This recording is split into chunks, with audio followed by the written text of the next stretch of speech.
My name's Andy Soloman, and I consider myself extremely fortunate that in the course of my life I've been able to visit all 7 continents of this beautiful planet that we call home. I started travelling in my early 20s properly when I used to work with bands. I used to do tour management with bands, and we travelled not just over the UK but all over Europe.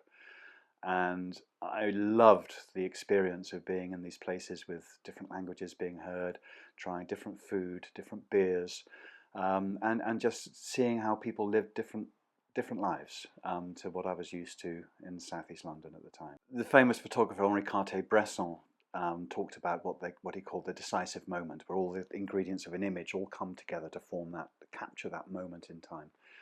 But I also believe that in life you can have decisive moments, and for me that was stepping off a plane at a ramshackle airport in Hanoi in October 1992, and that simple act changed the entire course of my life, the entire direction of my life, and set me on a road that I didn't know where it was going to go, but I knew that I liked it, and I knew that it was the one for me. I went to Vietnam as a visiting journalist, which in 1992 was actually quite difficult. And there were no tourists in Vietnam. The country was only just beginning to creak open its doors to the outside world. It was desperately poor.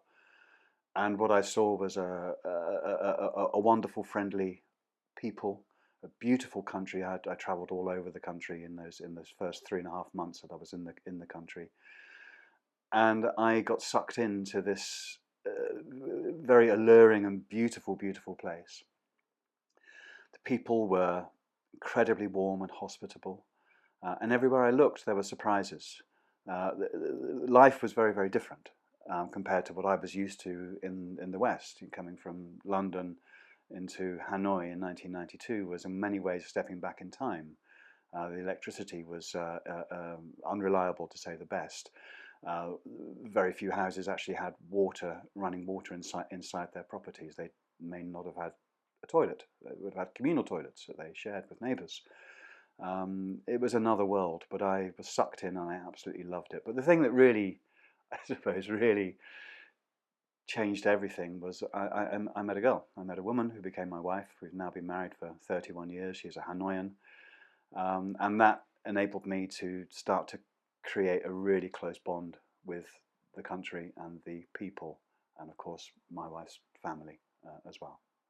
I think that everyone should travel. Unfortunately, the world is heading in a very dangerous direction at the moment. We're riven with disagreements, with hatred, with suspicion, with all kinds of problems, wars, and all the rest of it. And so much of the disagreement that occurs in the world comes through a simple case of not really understanding each other or not wanting to understand each other. And if you travel, and as a journalist and as a photographer as well, I've been very fortunate that I've found myself in many different situations. I can be very comfortable with the poorest person, the poorest family, or sitting together with a world leader, and everything in between.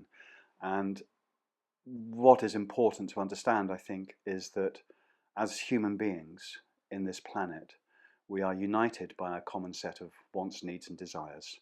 We want to be happy. We want our families to be safe. We want to be successful. We have dreams, and that's the same whichever community of people that you go to. Wherever they are.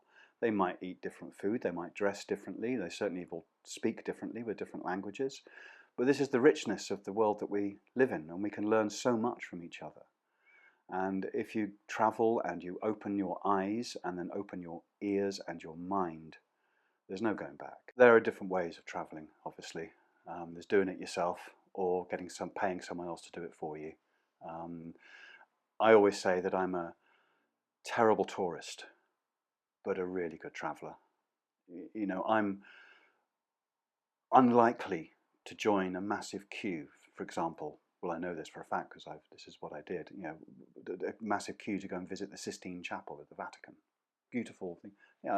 I'm much happier going and sitting in a cafe around the corner with some locals.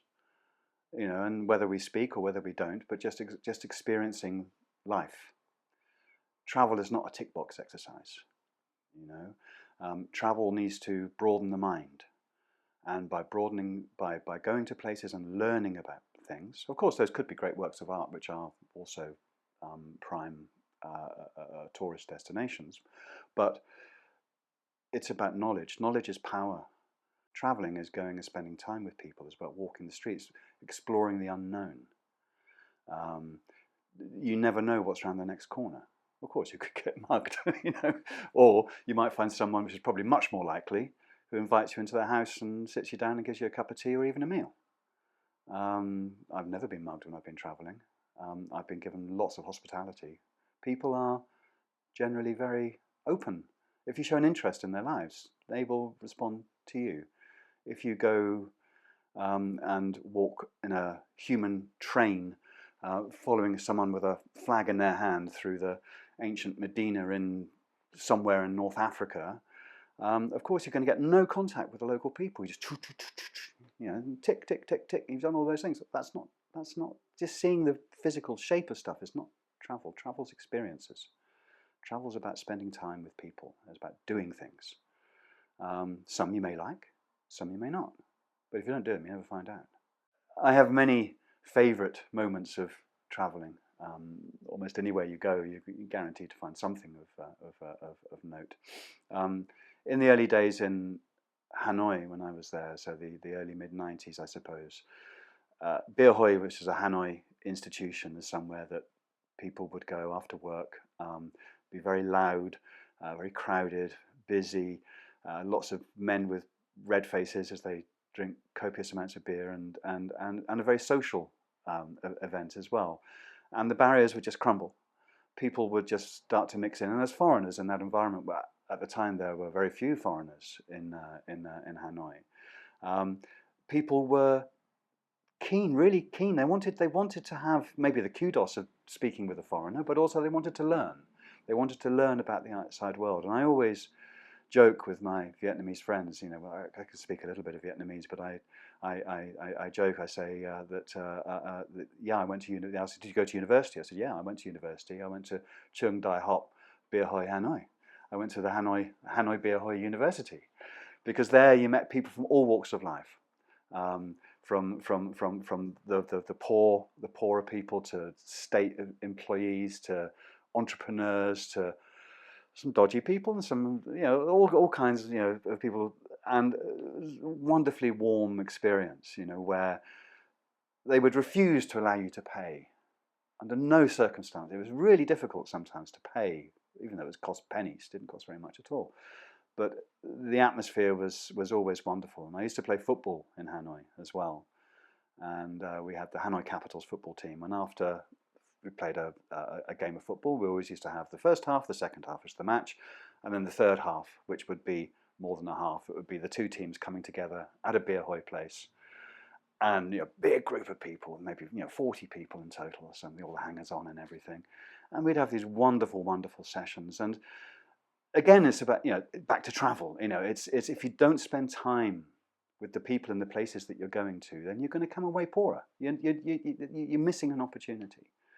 And those raucous, sometimes quite long sessions that we would have at the one Bir Hoi, in particular, the Parachute Bir Hoi, which was in the grounds of the trade union guest house in Hanoi, and it had a old silk parachute strung through the trees to act as a bit of shade. Didn't help if it rained, but we called it the Parachute Bir Hoi, and that was a regular fixture. All Hanoi humanity men, mainly, there weren't many women at these places, would pass through there. And you learned a lot, and you had a laugh, and a wonderful experience. People should travel because it opens their eyes to the world that we live in. It makes them a richer person, I believe. It makes them less likely to judge based on ingrained prejudices. Once you've been humbled and you've experienced humility because of hospitality that you've been given by someone whose life is maybe very, very different to yours,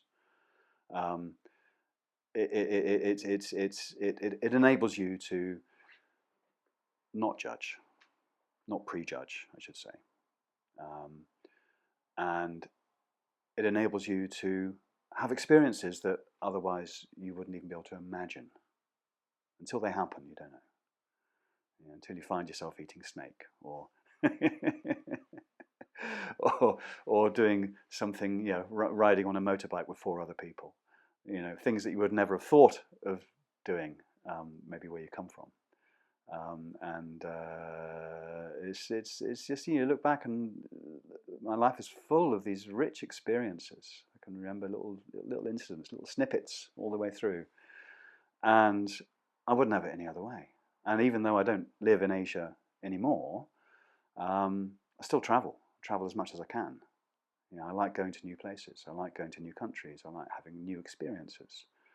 And when I go to these places, I'm at my happiest, I think. Really, the last few years it's been North Africa, has been somewhere I've been coming to, Tunisia and Morocco and some other places. And history, because I love history. You coming from the West, coming from the UK, we think, oh, we're rich, the oldest democracy and all this kind of stuff. But you go to these places like in North Africa, and there's Roman and Greek and Byzantine cities there. There's mosaics under your feet as you're walking around. It's just layered in history. And you just realize that actually there's so much richness out there. If you just open your eyes, sometimes look down, sometimes look up, look around. And if there's any hesitation about whether or not someone should travel, it's a simple answer: do it.